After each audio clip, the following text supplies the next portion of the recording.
Labą dieną, gerbiamosios ir gerbiami pirmosios Aikštės televizijos laidos žiūrovai. Aikštės televizija pradeda dirbti iš sostinės aikščių, kampų, patvorių. Mes diskutuosim, kelsim bendriems svarstymams, mums kaip visuomeniai svarbius klausimus, mėginsim juos aptart laisvų žmonių rate ir pirmoje mūsų Aikštės televizijos laidoje man labai malonu pristatyti pašnekovus, filosofijos mokslų daktarę, humanitarinių mokslų daktarę Daivą Tamošaitytę, labą dieną Daiva, ir rašytoją, politikos apžvalgininką, politikos komentatorių, vieną iš spalvingesnių Lietuvos viešojo gyvenimo analitikų ir komentatorių Liudviką Jakimavičių. Sveikas. Sveikas. Ši mūsų laida yra išprovokuota tikrovės.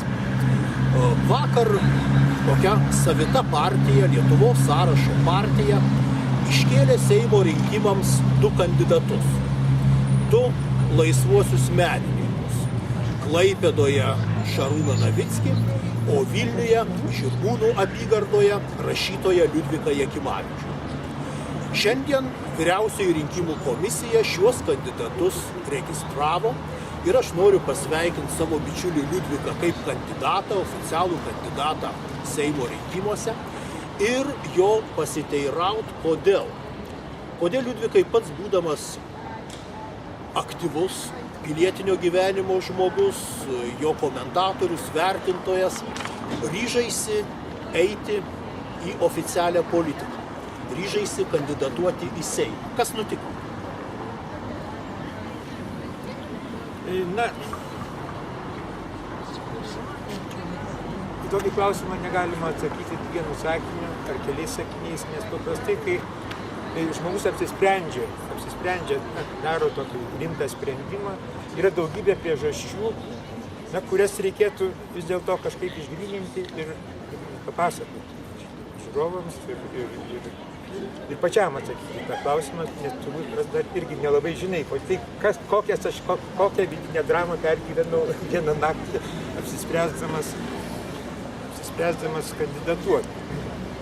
Tai visų pirma, aš tą realybę tyriu jau senai, aš esu dirbęs metų redakcijoje publicistikos skyriaus vedėjų, iškart po sausio įvykių, gal 5 metų, buvau 7 meno dienose, kur irgi rašiau publicistinės tokias apybraižas, paskui literatūroje ir mene, kur irgi man davė tą barą publicistikos. Na ir vienaip ar kitaip visados yra susiduri su tam tikrų realybės tekstu, kurį turi analizuoti. Ir, kaip prancūzų struktūralistai sakytų, tai mūsų realybė yra tekstas. Kai tau yra paskiriamas būtent tas publicistikos baras, tai tu matai ir jauti žmonės, kurie tą realybę tyrinėja. Ir kartais matai, kad jie tyrinėja nevykusiais raktais. Tarkim, dabartiniai situacijai mūsų, aš drįsčiau tarti, kad rimtos publicistikos, rimtos analizės, kuri tirtų mūsų šiandieną, tarytum nėra. Jinai yra pakeista propaganda ir tam, kad galėtum sustruktūruoti tą visą realybę ir pasakyti, kas iš tikro šalia mūsų vyksta, man atrodo, reikia atrasti viešo kalbėjimo nišą, kurios mes esam dabar netekę. Bet Liudvikai, galėjai toliau komentuoti. Alfa portalas tave spausdina.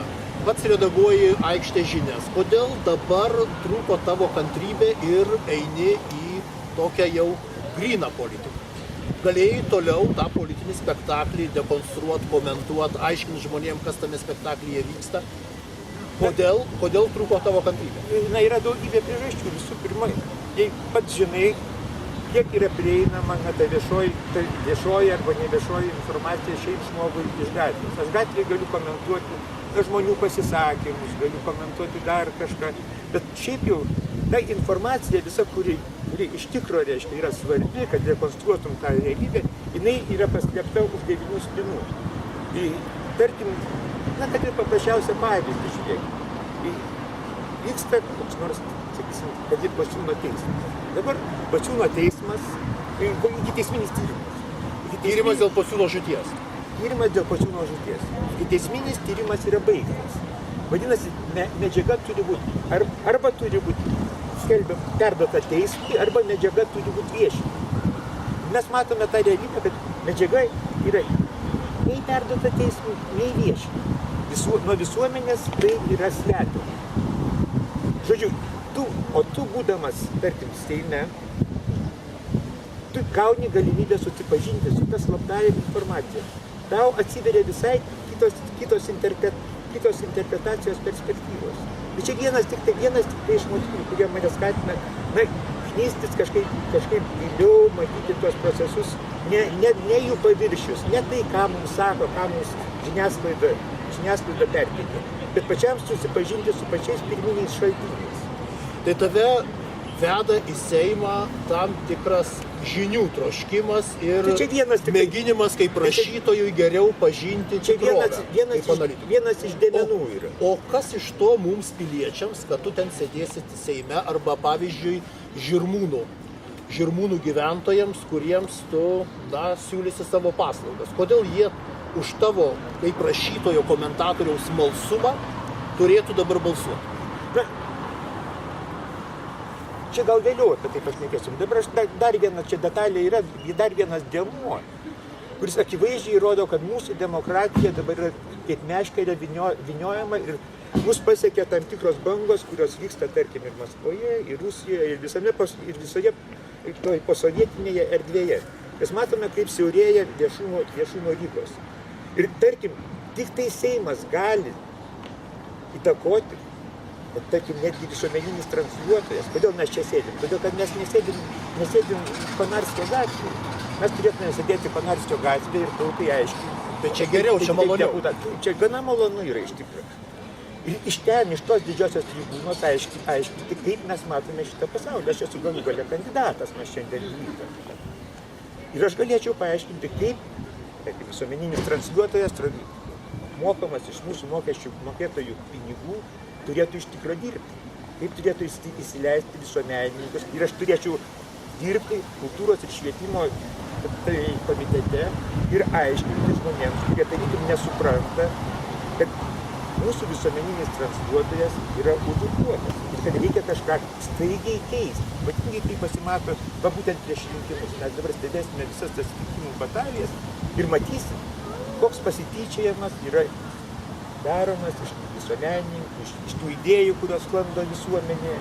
Ar tos idėjos, kurios kad jis sklinda šioje aikštėje, ar jos bus paskleistos visuomenėje, ar bus išaiškinta, ar bus vien tuščia propaganda, kad čia kažkokie patvorimai susirinkę, čia kažką tai mitinguoja, kažko reikalauja, kažkokios tiesos, kokios tiesos. Bet tai liudikai vis tiek, man iki galo nesuprantami tavo apsisprendimo argumentai. Sakei, kad apsisprendimas buvo labai sunkus, naktį nemiegojai. Bet tai kodėl? Visų pirma, man žmona neleido. Tai yra šeiminės priežastys, dėl ko aš turėjau ją įkalbėti, įtikinti, kad iš tikrųjų reikia mėginti, stengtis. Galų galia kitas dalykas, tai yra kitas dalykas, kurį čia jau nejuokaujant reikėtų pasakyti, kad vis dėlto, mano supratimu, iš visuomenės yra atimta galimybė rinktis. Tos partijos, kurios dabar šmėžuoja televizijos ekranuose, kurios valdovų rūmuose, debatuose debatuoja, jos yra iš tikro biudžeto finansuojamos partijos. Arba, netgi visuomeninis transliuotojas vakar buvo tokia laida su Darbo partija, kur kalbėjo Uspaskichas. Ir jo kažkaip tai aštrokai paklausė, ten Kukinskaitė ir Raklevičius, kažkaip aštrokai paklausė, sako, ko jūs čia, sako, manęs klausėt, sako, ašgi sumokėjau pinigus, sako, jums. Maždaug, jeigu aš sumoku pinigus, tai jūs neturit teisės manęs aštriai klausti, jūs turit man daryti reiškia politinę reklamą rinkimams. Taigi, žmogus, tas pilietis Lietuvos, kuris yra tarkim balsuotojas Žirmūnų apygardoje, jis neturi iš tikro pasirinkimo. Kodėl? Jis turi Algį Čepliną, Seimo vicepirmininką. Jis turi 2 Seimo narius, Vytenį Andriukaitį, socialdemokratą, Viliją Abramikienę, konservatorę, kuriem galam dar tam Žirmūnų rinkėjui turėti Liudviką Jakimavičių. Ir jis galėtų sėdėti ramiai rašyti tekstus. Tai kai vyksta rinkimai, žiūrėk, po rinkimų kitą dieną visi sako, rūpus miltai, sako, kitą rinkau, bet išrinkau tą patį, sako, viskas tas pats, sako, niekas nepasikeitė. Čia tarytum tokią metaforą galima pavadinti. Lego. Perdėliojo, žiūrėk, vis tiek tas pats išėjo. Todėl, kad tos vadinamos finansuojamos partijos, vadinamos sisteminės partijos, jos labai akivaizdžiai blokuoja tų vadinamų nesisteminių partijų ateimą į valdžią su alternatyva, su visai kitokiu kokia ta pasiūlymu. alternatyva? Tai ką tu pasiūlytum kitko, negu dabar siūlo mums Algis Čaplikas, Vytenis Andriukaitis, Vilija Abramikienė. Ką tu pasiūlytum kitko? Na tai visų pirma, tai čia mūsų toksai kaip ir kertinis, toksai abstraktus siekis yra sugrąžinti valstybę piliečiams. Jeigu pamenate, prezidentė atėjusi į prezidentūrą savo inauguracinėje kalboje, būtent ir sakė, jos pirmoji tezė buvo, sugrąžinkim valstybę piliečiams. Tai jau jinai suvokė, kad valstybė yra tarytum uzurpuota, valstybės galios yra, galių centrai yra ne žemai savivaldoje, bet kažkur aukštai valdžios pasidalintas ir ta valdžia stengiasi ginti ne pilietį, o ginti save. Viskas yra atversta aukštyn kojom. Atversti tą visą, pastatyti vėl valstybę ant savo kojų, ant savo tvirto pamato, ant to grindinio, nuo kurio turėtų kilti valdžia. Tai yra demokratijos atstatymas, atkūrimas demokratinės tvarkos valstybėje. Ir mano supratimu, deputato, jeigu mane kartais išrinktų, aš tikiu, kad išrinks mane, aktyvuoti visuomenę, kad visuomenė iš apačių keltų savo reikalavimus, o ne nuleisti visuomenę iš viršaus tam tikras tezes arba tam tikras schemas, kad jinai turi girdėti, klausyti, kaip turi vystytis ekonomika, kokie turi būti mokesčiai, kiek turi kainuoti troleibuso bilietas. Ne pats pilietis sprendžia tokius dalykus, kaip pilietinė valia dabar yra suparaližuota. Todėl, kad visuomenė, tos apačios nėra, taip sakant, sutelpas. Jų valia nėra sutelta, kad galėtų priversti valdžią vykdyti tai, ko jiems labiausiai reikia. Tai pats būtum visuomenės balsas Seime siekiantis demokratinių pertvarkymų. Na, mėginčiau taip tam tikrą prasme akumuliuoti, reiškia, tą visuomenės energiją ir ją per mane perteikti, ją iškelti, atnešti į tą Seimą. Daiva Tamošaitytė buvo ta moteris, Liudviko mūza, kuri labai karštai pasisakė, kad būtent Liudvikui Jakimavičiui reikia mesti iššūkį.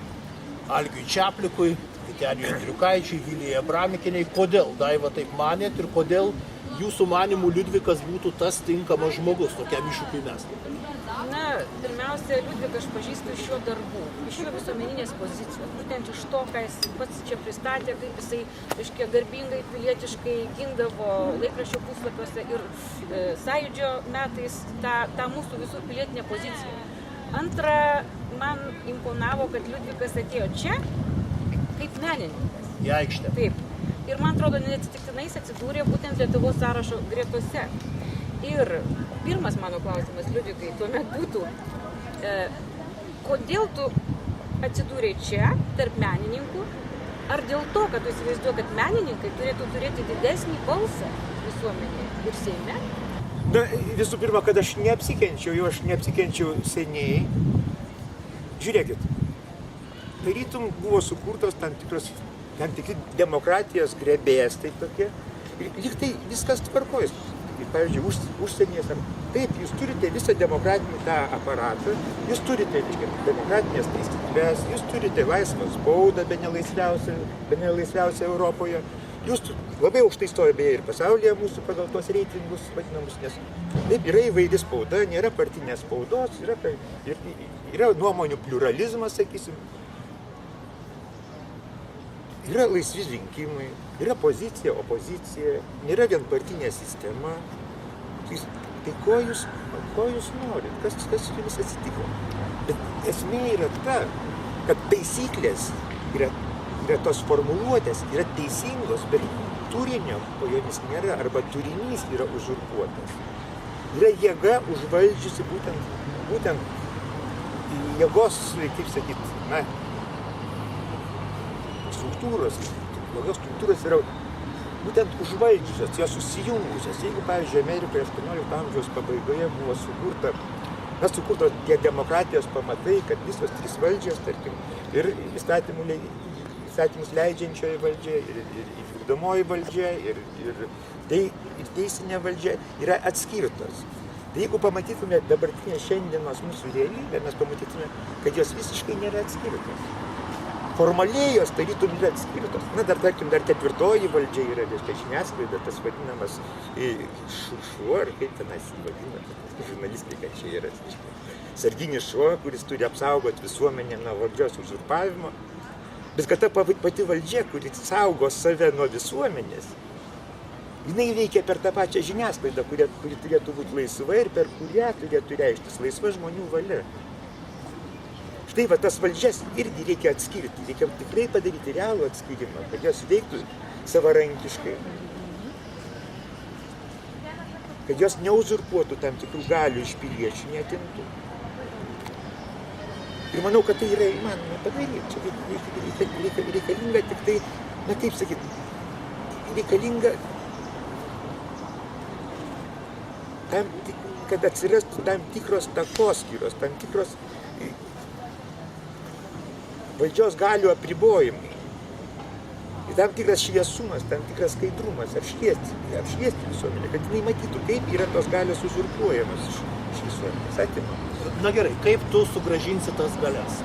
Ką tu gali pažadėti Žirmūnų žmonėms dabar? Eidamas, jeigu vyks tokie debatai, ginčydamasi su Algiu Čapliku, kaip dabartinės valdžios tokių tvirto atstovų, už jo stovi Valstybės saugumo departamentas, jo patarėjas pagrindinis Dainius Dabašinskas, žmogus valdęs Respublikos prezidentą Valdą Adamkų, žmogus labai galingas ir įtakingas. Ir ką tu jiems galėsi pasakyti? Kaip tu žmonėm atiduosi valdžią, kai greta žmonės turintis valdžią jau dabar ir nenorintis jos atiduoti, niekam perduoti?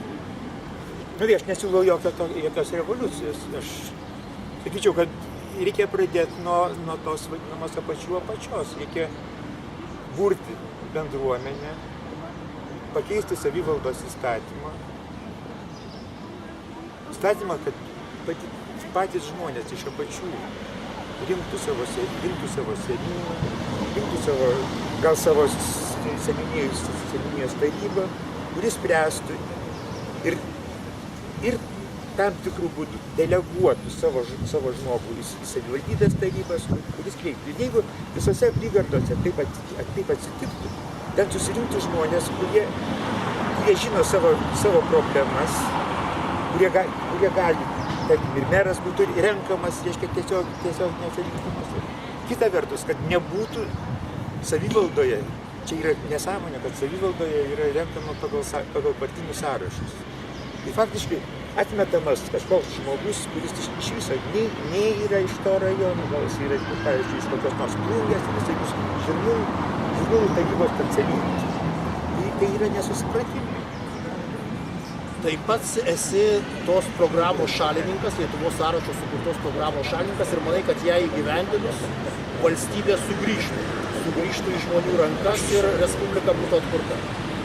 Aš nemanau, kad aš vienas galėčiau tai atkurti. Už manęs stovi partija su savo programa ir man irgi partija deleguoja kad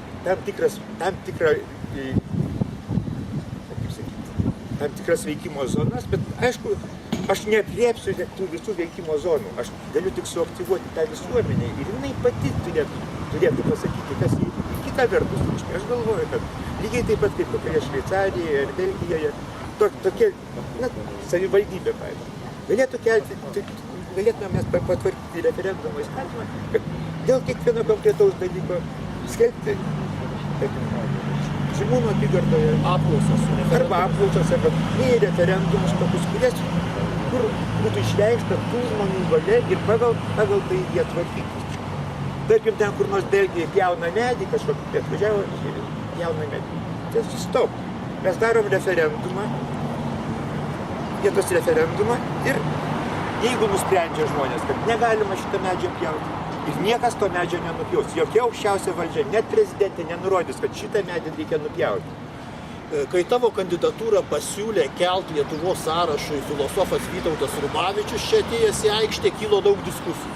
Dėl ko? Dėl to vieniem atrodė, kad Liudvikas turi susikūręs tokio nelabai rimto pašaipaus personažo vaidmenį. Kad Liudvikas yra ironikas, humoristas, skandus, kitus pašiepiantis. Ir tada žmonės, kurie sakė, kad gal tokio vaidmenio Liudviko ir reikia, argumentavo taip, kad ar galima šiandien rimtai be ironijos žiūrėti į mūsų sisteminius politikus. Į Algį Čapliką, kuris sako, kad Seime nebegalime ieškoti tiesos, nes tiesa Seimui nerūpi, o Seimui rūpi tik tai kova dėl naudos. Į Viliją Abramikienę, kuri šlovina Garliavos smurtą. Į Vytenį Andriukaitį, Rubikono istorijų herojų, kuriam irgi Garliavos smurtas atrodo pateisinamas dalykas. Kad į juos, į tokius personažus, mūsų viešojo gyvenimo personažus, tenka žiūrėti ironiškai, kad juos galėtum vienaip ar kitaip įvardinti, su jais vienaip ar kitaip grumtis, reikia geros ironijos, reikia turėti pakankamą dozę sarkazmą. Tai buvo argumentai tokie už tavo kandidatūrą. Kiti, kaip Daiva sakė, kad Liudvikas labai patikimas ir sąžiningas žmogus, turintis labai rimto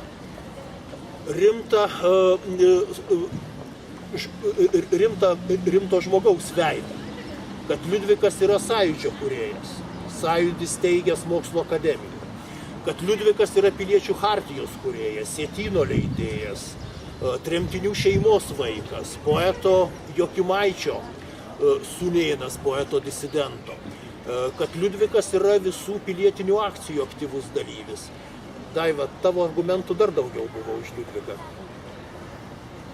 Pirmiausia, jo paties noras. Aš tai įsivaizduoju, kad pirmiausia ši agora, aikštė, kurioje dirba Lietuvos sąrašas,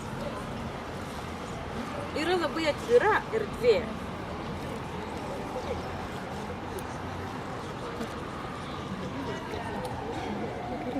Ši atvira erdvė ir čia besirinkančių žmonių bendravimas ir idėjos gimsta pamažėlės.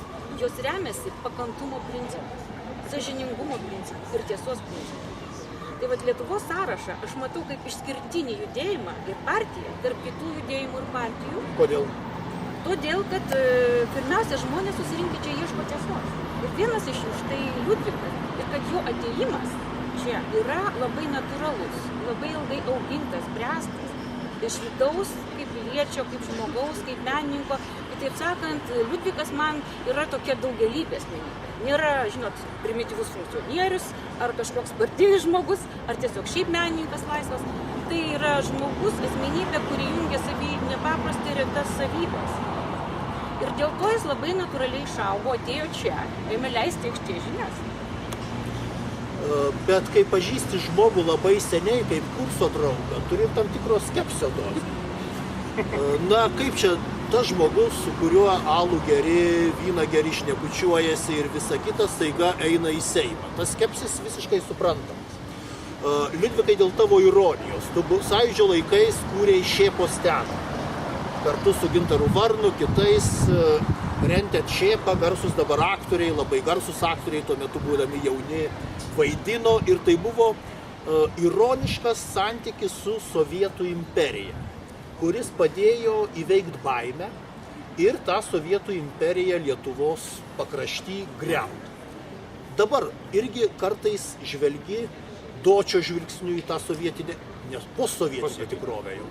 Į posovietinę tikrovę ir labai daug sąšaukų tarp tavo sovietmetį rašytų humoristinių satyrinių tekstų ir šiandien tavo ironiško santykio su pokomunistinė Lietuvos tikrovė. Kodėl tas santykis išlieka ir kaip tas santykis tau galėtų būti naudingas, ar ta ironiška distancija reikalinga politikui dabar, pats stambi politikui? Ironiška distancija, man atrodo, reikalinga yra visuomet. Ir jeigu tu kaip kultūros tyrinėtojas, kaip Lietuvos renesanso kultūros tyrinėtojas, puikiai supranti, kad renesansas, groteskas išlaisvino iš tikro visuomenę, padarė laisvų piliečių visuomenę.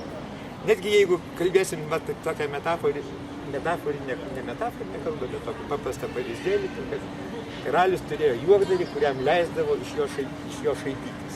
Tuo būdu jisai atpalaiduodavo visuomenę, atpalaiduodavo nuo tam tikrų įtampų, nes humoras, groteskas, jisai iš tikrųjų perkeičia. Jisai išlaisvina žmogų. Ir jeigu žmogus jaučia įtampą, tam didelis slėgį, reiškia, iš tam tikrų, ar iš valdžios, iš institucijų, ir jisai įsijaučia ir žaidžia tomis pačiomis taisyklėmis, jisai visados praloš. Reikia pasiūlyti kažkokį netradicinį būdą, kaip tą realybę performuoti, kaip ją transformuoti, o iš transformuotos visuomenės. Tas valdžiažmogis, kuris nori tave sutraiškyti, nori tave sumindyti, jis negali lygioje vietoje atsistoti ir su tavo siūloma transformuota į realybę kariauti, nes jisai paprastai neturi humoro jausmas. Suprantate, kur yra paradoksas? Kad humoras, ironija gali būti tavo toks sveikas pilietinis ginklas prieš sustabarėjusią ir cinišką nomenklatūrą. Taip, tai vienas iš būdų yra, reiškia, tą sustabarėjusią realybę veikti. Ir formuoti žmonėms laisvesnį požiūrį į tam tikrus dalykus, kurie kitą kartą varo į neviltį. Ir kad Žirmūnų piliečiai, tu manai, gali turėti ir tam tikros atrakcijos rinkimų metu, be rimtų pokalbių, be rimtų diskusijų, tam tikros ironiškos atrakcijos. Aš tik nenoriu vieno dalyko, kad kažkokia tai viena kaukė ar vienas vaidmuo imtų ir priliptų. Tai yra tam tikra mozaika. Žmogus nėra, reiškia, vien tik tai politikas ir vien apsirėžęs, užsidėjęs vieną kaukę. Jisai yra įvairus. Pagal vaidmenų teoriją žmogus vaidina daugybę vaidmenų. Skirtingose aplinkose jisai skirtingai elgiasi. Aš noriu paklausti, tada atsakyk žmonėm, būsimiem rinkėjam, o kuo tavo pozicija skiriasi nuo Valinsko tautos prisikėlimo partijos ir daugybės kaukių, kurias mes matėm jau Seime. Nes mes girdime balsų, kad žiūrėk, vėl ateina aktoriai, galbūt menininkai kažkaip nepatikimi ir panašiai. Kaip kokią tu atskirti tarp savo tos pozicijos ir... Matai, Daiva, aš neinu linksminti ir neinu šaipytis. Tai čia nėra šou, tas vadinamas šou elementai, kur reikia pralinksminti žmogų, taip galima sakyti. Agitbrigados atėjo į vienas vestuvės, į kitas, reiškia, turi bendrą kažkokį savo scenarijuką susidarė ir visose vestuvėse tik tai pakeičia vardą ir vaidina tą patį vaidinimą. Tai pati realybė iššaukia tam tikras reakcijas. Kitą kartą tikrai tu negali vaidinti per laidotuvės, tu negali juokinti žmonių stovinčių prie karsto. Tai reikalinga atrasti tam tikrą kalbėjimo būdą, reikalinga atrasti, ką žmonėms pasakyti tuo metu. Ir tu tada ir sakai tą. Bet yra tam tikra realybės zona, kur yra perviršis tam tikro rimtumo, perviršis tam baimės, kur tu tikrai turi tą išardyti jau. Tai linksmumo, ypatingo linksmumo Seime pats nežaidė ir neini į Seimą kaip į cirko areną. Tikrai neinu kaip klounas ir neinu linksminti Seimą. Gerai, Liudvikai. Pats esi Žirmūnuose augęs, esi Žirmūnų vaikas. Sakei, kad apsisprendė eiti Žirmūnuose ne tik tai dėl Algio Čapliko, kuriam nori mesti iššūkį, bet ir dėl to, kad Žirmūnai tave užaugino. 30 metų praleistų Žirmūnuose. Ar atrasi kalbą šiandien, dabar tu Žirmūnuose augęs vaikas su dabartiniais žirmūniečiais? Matai, Dariau, mano mama Žirmūnuose pradirbo visą, galima sakyti, laiką iki... Kas buvo tavo mama? Mama buvo pedagogė, buvo pradinių klasių mokytoja. Ir aš manau, kad dabar tose Žirmūnuose labai daug gyvena žmonių, jų vaikai mokėsi, jie jau dabar nebe vaikai ir sugrįžę į tos pačius, ir gyvena tose pačiuose Žirmūnuose. Yra tam tikros šaknis, tam tikros šeimos, tam tikras audinys, ryšys, sakysim, tinklas tų žmonių, kurie vieni kitus pažįsta ir kurie gali tau perduoti, reiškia, pasitikėdami tai. Mane irgi gerai Žirmūnuose pažįsta. Aš jau tų žmonių net pažįstu, kurie gyvena mano name. Kurią mokyklą tu baigęs? 7 vidurinę. Beje, 7 vidurinę baigė ir Kačiušytė, ir Juozaitis. Juozaitis tiesa, jis mažai mokėsi, jis laukiau pats. Nes tai buvo vienintelė mokykla, kurioje buvo pastatytas baseinas. O kokią tu žadi rinkimų kampaniją? Kaip tu su žmonėms žadi bendrauti? Na, jau mūsų tradicija tapo čia ir aikštėje, ir mūsų tos vadinamos akcijos, jos yra truputėlį skirtingos. Tai ir žiūrėdamas aš į dabartinę tą rinkimų kampaniją, žiūrėdamas kaip jinai vangiai, kaip braškėdama, ten sukasi tuose Valdovų rūmuose ir kitoje žiniasklaidoje. Aš manau, kad vis dėlto planuojate tam tikrų labai neįdomių tradicinių kelių ir partijos neturi pasiūlyti tam tikrų atraktyvių priemonių. Gal neturi ir idėjų? Na, gal neturi žmonių, kurie galėtų rimtai sustrateguoti tam tikras akcijas, kurios veiktų žmonės, įtrauktų tas akcijas žmonės. Tai nėra šou programos, iš tikrųjų tai nėra šou programos. Prasmingos akcijos, simbolinės akcijos, dar kažkokios. Na, tarkim, aš sugalvojau šiandien. Ten, jeigu žinote, Žirmūnų parduotuvė, kuri visą laiką buvo simbolis. Aš atsimenu, kaip tą Žirmūnų parduotuvę statė, mes ten vaikai žaisdavom tose statybose ir viena mergaitė nukrito nuo pastolių, nukrito ir susižeidė galvą. Kai aš šiandien tą istoriją prisimenu, aš atsimenu Gedimino pilies statybos tą mitą, kad buvo metama jauna mergaitė, aukojama jauna mergaitė, kad pilis stovėtų, kažkoks tai buvo prietaras matyti. Ir aš galvoju, dabar ta Žirmūnų parduotuvė, kuri buvo visą laiką simbolis, tam tikra metafora pagrįsta, neapšiūrusi, užkaltais langais, išdaužytais langais. Jau gal 5 metų stovi visiškai kaip namas, kaip gargaras vaiduoklis. Ir ten buvo fontanėlis, kuris švirkšdavo, ten tokia fontanėlis apskritas toksai su tokia skylė, gana estetiškai padarytas.